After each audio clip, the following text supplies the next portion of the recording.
On the Record with Greta Van Susteren.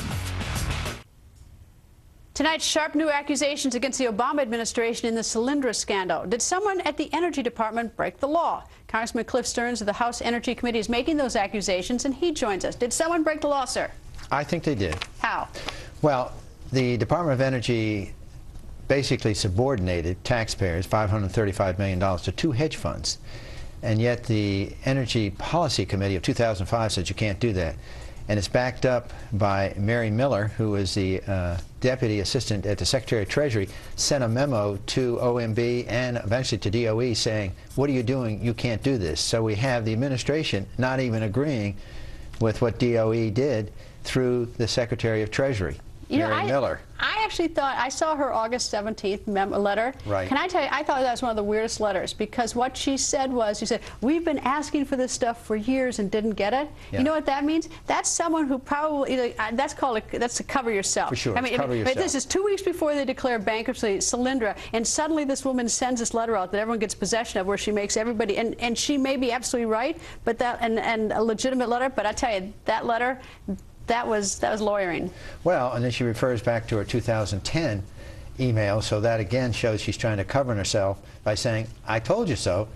Where's the evidence to show that you're not doing this? All right, now, as I understand, the way that you believe the law is broken is that in the restructuring, right, the restructuring allowed private investors to jump the line and get ahead of us taxpayers in terms of should the company go belly up, and that cost us about $75 million, right? No one should get priority over taxpayers' money in any investment. Is that the law, though? Is that what you say was broken? Yes. In fact, it's a one-sentence law, and basically you cannot subordinate taxpayers to any private investor.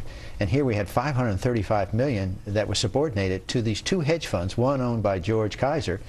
In fact, I think when you look at this deal and all those documents that were dropped Friday, I don't know if you had a chance to look at them all. I didn't look at all of them. I've scrambled to look through as much as I can. Greta, there's great cause for alarm of the political influence that's starting to contaminate the Department of Energy loan guarantees. And in fact, when you look at them, all these people who are bundlers, wealthy donors, have complete access to the West Wing, inner circle of the White House, and it shows this whole process of influencing the Department of Energy and their loan guarantees.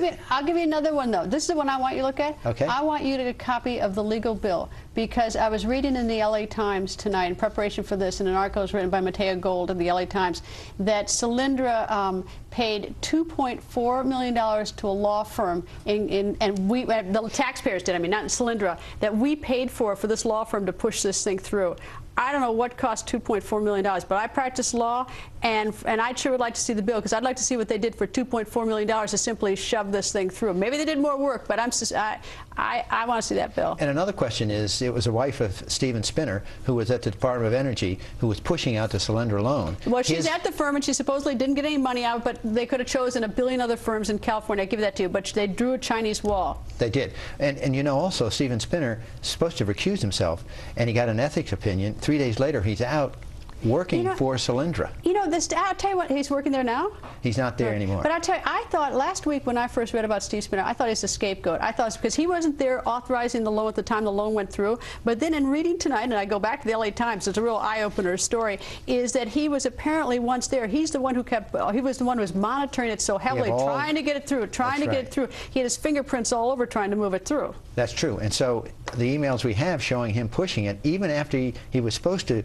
recuse himself, shows that he broke the ethics law himself by doing that. I don't know about that, but I really would like to see that legal bill, because I'd like to see what we paid for $2.4 million. And I know, why are we paying Solyndra's bill to begin with? No one pays your legal bills or my legal bills. Why are the taxpayers paying Solyndra's so they paid Solyndra's legal bills so they get money out of us in terms of backing a loan?